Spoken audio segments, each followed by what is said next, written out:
One of the funny things about that is that um, a lot of times, when people understand what it is that you do, like in our case, we provide, technology products, and when people understand what exactly those technology products are, they kind of pigeonhole you. They sort of figure that, oh, you're just like everybody else.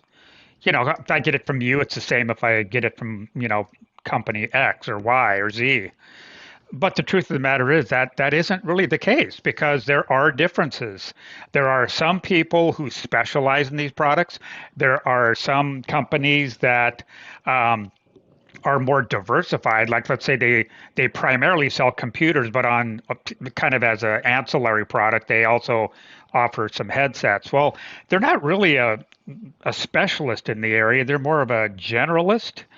So, I guess it depends what the customer is really looking for, what kind of experience, what kind of, expertise level and level of service for that matter that they're going to be getting from the company that they choose to buy from. Yeah, so on the surface level, it's very hard to differentiate yourself when you blend Yeah. in with everybody else.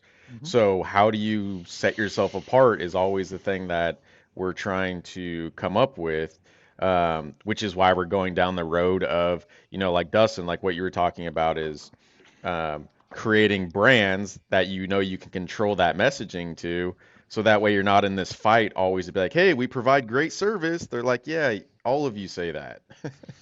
Yeah, and even so creating the brands that helps you get more control, but then you're responsible for all of the marketing, for getting it popularized, for competing so now you're going to have to actually uh, give a compelling reason why they should choose that one over what's already known. But like for example, let's say you are still just providing the commoditized type name brand stuff. Like we read a book quite a while ago called Customers for Life, and it was this Carl Sewell Cadillac, and he was providing Cadillacs like what anybody you could go, like dealerships, you can go get a Cadillac at this dealership, a Cadillac at that dealership, and the major difference was the service that they provided, and they were just like obsessed with all of these small details that just made the full experience and made a customer for life. That you just couldn't find at some of the other dealerships. And yeah, they would pay a little bit more or whatever it was, but they would never go anywhere else because of the overall package that they were receiving. So if we can do that on just apply that across our business, then that allows us to at least get closer to that margin, whether that's with our brands that we can control or the ones that we don't have as much control. We can control the service that we provide, and ultimately, um, we can hope that that will win out the customers in the long run. I understand that it's not always easy to attract them up front. They need like an experience, but if we can somehow just find more ways to provide those experiences, then they can experience the level of service and actually know the difference and say, hey, even if a product was $20 more or whatever it is, marginal difference, that they'd still want to go with us rather than shopping to bottom dollar. To me, it seems like, if you want, like in our business, if you want to get to that level, boy, you're going to have to really do some thinking and some planning and some executing if you want to really give a customer sort of that wow experience.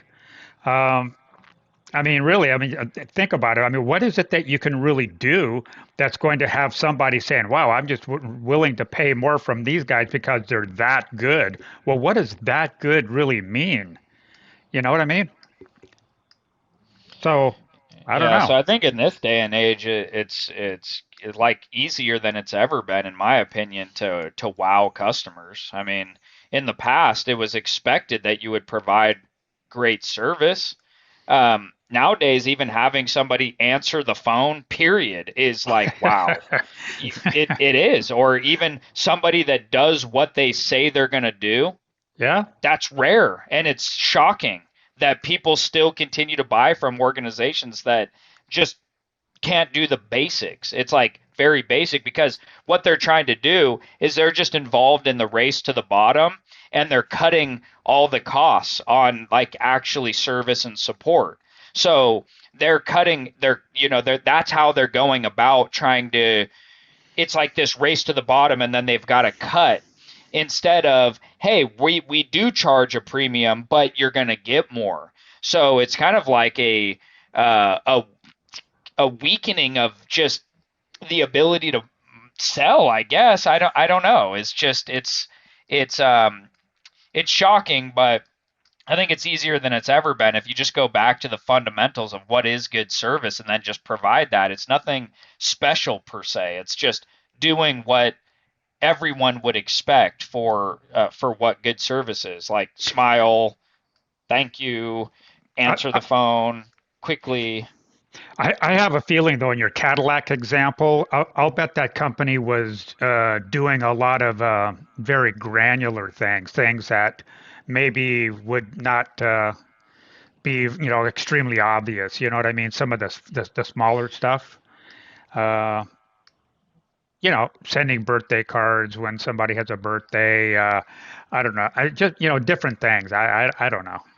But Yeah, so like for example, in theirs, like if you needed service on your Cadillac, they would come drop off an exact model, the exact color, the exact features and all of that at your place. hmm And or if you needed some work, they would take the other one, they'd take care of that while you're just driving an exact the exact car that you have, and then they drop the other one off. Or if you locked your key in your car or something, they come out and they take care of that for you free of charge.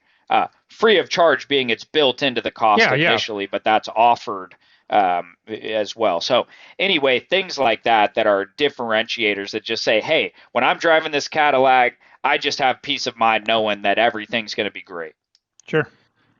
Hey everyone, thanks a lot for joining us on this clip of the We Blowing Up podcast as me and my family are on the pursuit of blowing up our small family business and taking you along for the ride.